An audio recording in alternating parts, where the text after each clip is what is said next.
Hi, this is Craig Lane with Video Blog Week 43. Coming down near the end of the year, we have about 10 more of these, running slightly behind. Craig Lane with healthalchemy.com.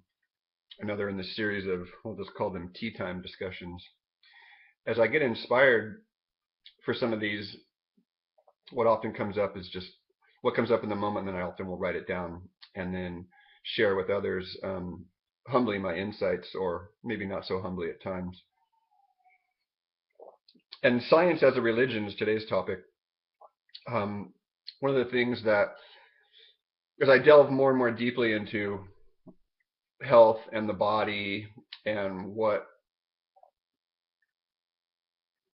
actually works, we see that there's a place where, in the past, at some point, I was reading Rihanna Eisler's book, The Chalice and the Blade, years ago, and many more things backing this up since then, is that mankind, debatably, some people believe that it was more feminine oriented, that the women made the decisions and the men carried them out. And I believe that if the feminine, in which the women are typically the more embodied version of the feminine, because we all have an inner man and an inner woman in some way, we all have an inner masculine and inner feminine. And then when we point at things, and when I point at inner masculine and inner feminine, it's like there's a man and a woman sitting on each shoulder. It's that there's yin and yang. There are dualistic forces in the world. And so, as my teacher taught me, as we point at things to each other, it often can be misunderstood and misconstrued. So I am not pointing at each of us has a male genital and a female genital organ somewhere inside there. That would be ridiculous and absurd. And so on the yin and yang duality, we have science and we have intuition, in a sense. We have the unseen and the seen. We have the measurable and the unmeasurable. And what I've seen more and more, especially since I'm interfacing more around health, is that we worship the doctor who sees the results based on verifiable objective data, and we discard all the other things about existence and health and life that we cannot measure. Why? Because it makes this thing a little anxious, because it can't figure it out. It can't figure out all the things unseen that are actually playing a part in this cosmic drama. So I often refer to health as a results-based field. And if I've got an issue going on and I got some woo-woo energy medicine and it does the job, and the job stays and sticks, then right on. That's all I have to say. It doesn't need to be verified, other than the verification is the person's better and they're staying better. And so science as a religion, what we've seen is that this worship of data and analysis and making sure we can repeat the same thing over and over again, in our innocence at its best, it's just we're trying to help each other. We're trying to figure out the world. And perhaps even as a species, mankind, the brain of mankind, if you will, is trying to figure out its place in the universe. And I would never want to put that down, scold it, or make one feel awful because of that.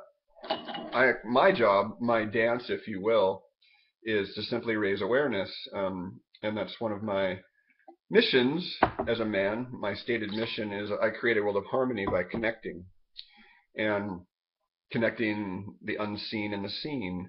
And as my teacher once put it, I'm probably going to fail, but I can at least fail well and just dance my dance. And so the takeaway here in this short video blog is, when one runs across their doctor or their health professional or a friend or someone on the internet, and we're looking at vitamin A is this, vitamin C is this plant has this in it, then I would suggest that we look more into what is the consciousness here, what is the unseen here, what are the things we cannot and never will be able to measure, because a plant is not a series of chemical molecules put together, nor are humans. As a matter of fact, a lot of things we think are that are not.